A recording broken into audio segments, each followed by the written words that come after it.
Hello, everyone. I'm Dianjiang Pan, a junior finance student at George Mason University. Thinking about getting into US crypto market? Hesitating because everything seems confusing? This video is for you to get started. Before you invest, you probably want to understand what cryptocurrency is.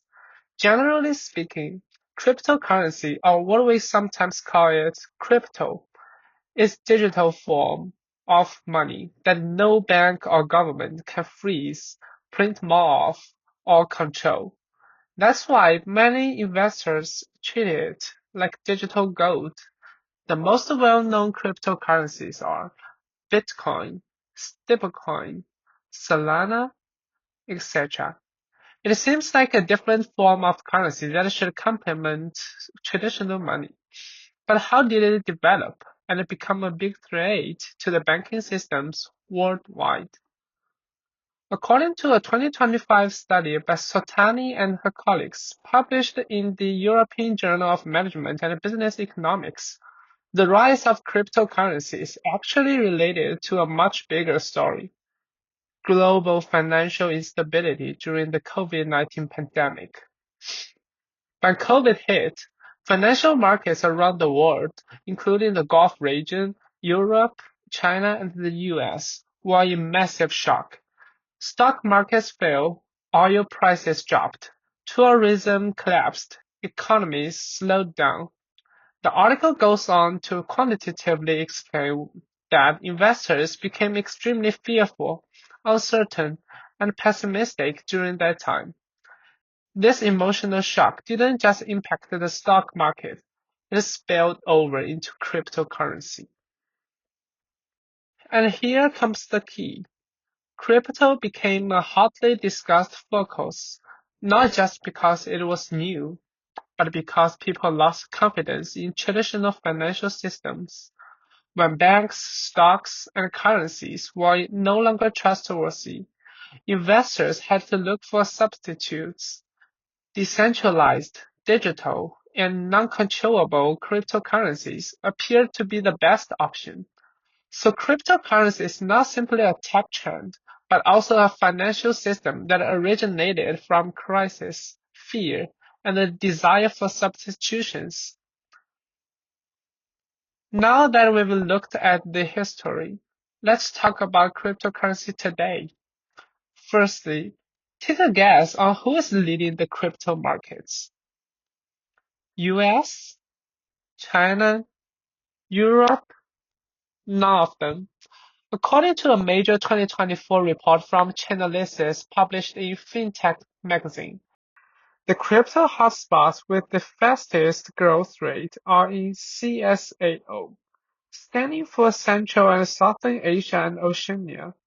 Places like India, Singapore, and Vietnam, not currently the most powerful nations as we may have assumed. This region accounted for a huge share of the global crypto market during July 2023 and June 2024, with over 750 billion traded, 16.6% of the world. So why are these regions leading the global crypto movement? One key reason is their rapid active adoption. India, for example, has had tough tax rules on crypto, but these days the government is trying to come up with new methods to embrace crypto.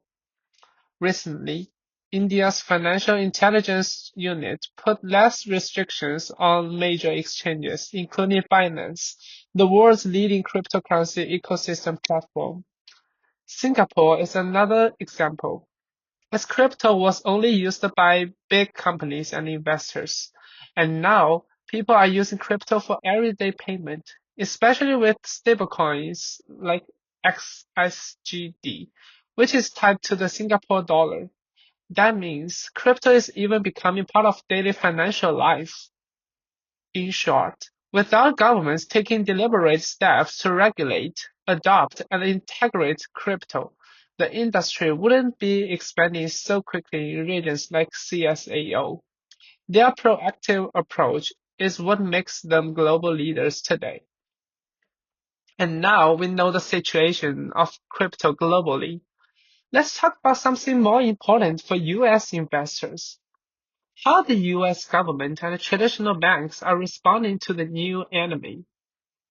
According to Forbes, the United States finally started to take practical actions to integrate crypto into mainstream finance. Banks have avoided crypto because the regulations were unclear and risky, but that's changing. In 2025, government agencies like the OCC and FDIC released new guidance that allowed banks to hold crypto on behalf of customers, act as custodians for stablecoins, and participate in blockchain payment networks, as long as they follow safety rules. This means traditional banks are being invited into the crypto ecosystem. Crypto is no longer something that only tech companies can play with. Forbes describes this as the beginning of a new era, where banks can finally use blockchain in meaningful ways. But not everyone is celebrating. A New York Times investigation shows that major banks like JP Morgan, Bank of America, and Citi are rushing into crypto while also quietly panicking. Why? Stablecoins, digital tokens tied to the US dollar, could completely change how checking accounts and payments work.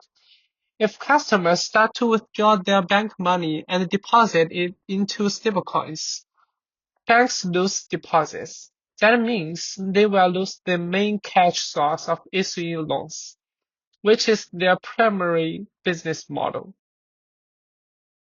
So in the end, what should you do about crypto? Don't jump in blindly. With countries like India and Singapore showing how fast adoption can be like when governments create clear rules. For US investors, that means two things. First, start by understanding the basics. What coins you are investing in, how stablecoins work, where regulations are heading, and what risks you are comfortable taking. Second, begin small and stay informed. Crypto should be a part of your portfolio, but not your entire portfolio. Think of it as exploring a new asset class with high potential but high volatility.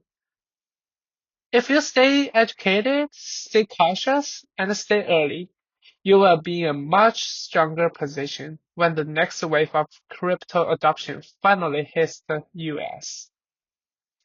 Here are the sources used. Thanks for listening.